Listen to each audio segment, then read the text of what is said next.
I wore my title like armor. As the VP of operations, I had convinced myself that isolation was a necessary side effect of success.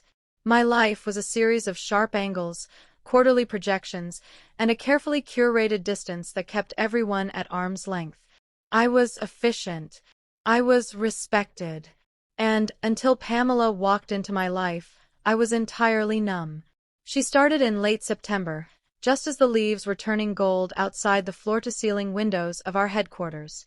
She was a junior analyst, fresh-faced and eager, with a habit of tucking an unruly curl behind her ear whenever she was nervous. That small, unconscious gesture became the only thing I could focus on during our Monday morning briefings. It was unprofessional. It was distracting. It was dangerous. If you love stories where passion wins over protocol, make sure to subscribe now so you don't miss the next chapter of Jane and Pamela's romance. The shift from colleague to something more didn't happen in a grand explosion. It happened in the quiet, stolen moments of Q4, when the rest of the building had gone dark and only the hum of the server room kept us company. It was a Tuesday, nearly midnight. My eyes were burning from staring at spreadsheets. I saw her status light still active on our internal messenger, a small green in a sea of gray. I messaged her to go home, telling her the data wasn't going anywhere. But she didn't leave. 10 minutes later, a soft knock on my doorframe made me jump. Pamela stood there, holding 2 steaming mugs. The harsh fluorescent lights of the hallway framed her silhouette. "Earl Grey, splash of milk," she said softly, walking in and placing the mug on the edge of my mahogany desk. "I didn't want you presenting half-baked numbers tomorrow." "My numbers are never half-baked," I replied, my voice sounding more defensive than I intended. But as I reached for the mug, our fingers brushed. It was a fleeting contact, lasting no more than a second, but the jolt of electricity that shot up my arm was undeniable. "Thank you, Pamela," I managed to say. "No problem, Jane." She smiled then, a tired, genuine smile that stripped away my executive title and just saw me. She turned and walked back to her cubicle, and I spent the next hour staring at a report I could no longer read, my heart hammering against my ribs. That was the beginning. Soon, the whispers started. I'd walk into the breakroom and conversations would die instantly. They saw the way my gaze lingered on her during presentations. They noticed that Pamela was the only one who could interrupt my meetings without being reprimanded.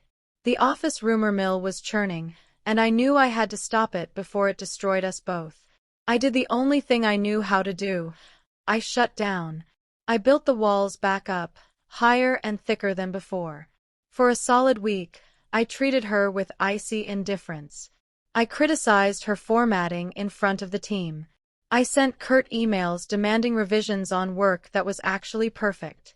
I watched from my glass tower as the light in her eyes dimmed, crushing her spirit to save her reputation. It felt like I was kicking a puppy, but I told myself it was necessary. I was the boss. She was the employee.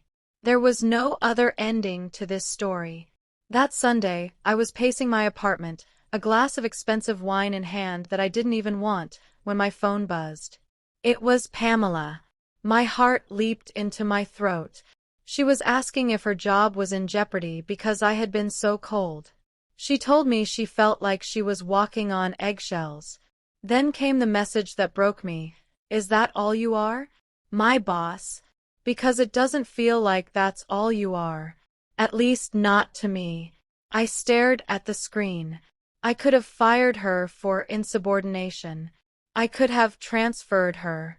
But the thought of not seeing her every day made my chest ache with a physical pain. I typed back, my fingers trembling. "I'm trying to protect you. People talk." Her reply came instantly. "Let them talk. I don't care about the whispers, Jane. I care about you." I didn't sleep that night.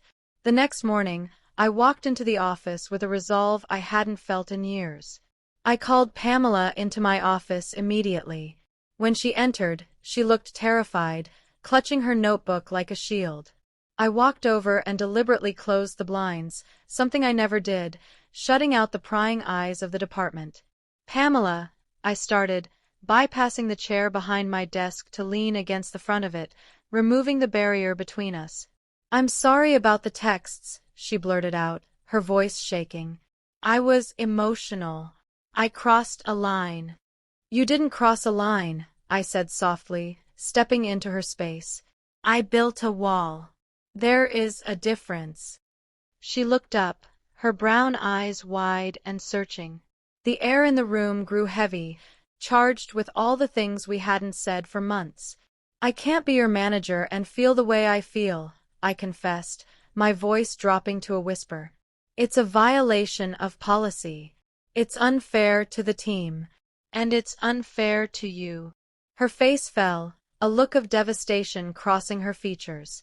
So, you're firing me? No.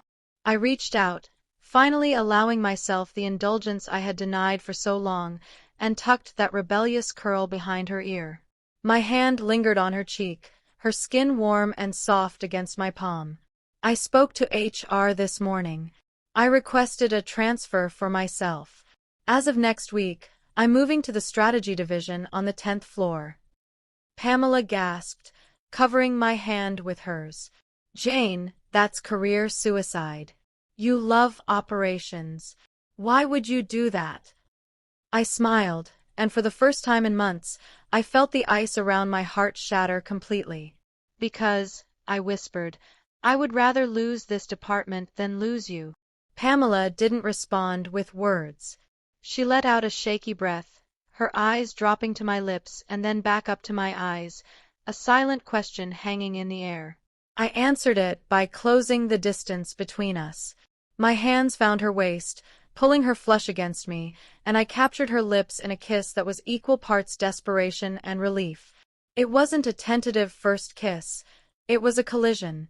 It was the weeks of stolen glances, the late-night text messages, and the agonizing silence of the last 7 days, all pouring out at once.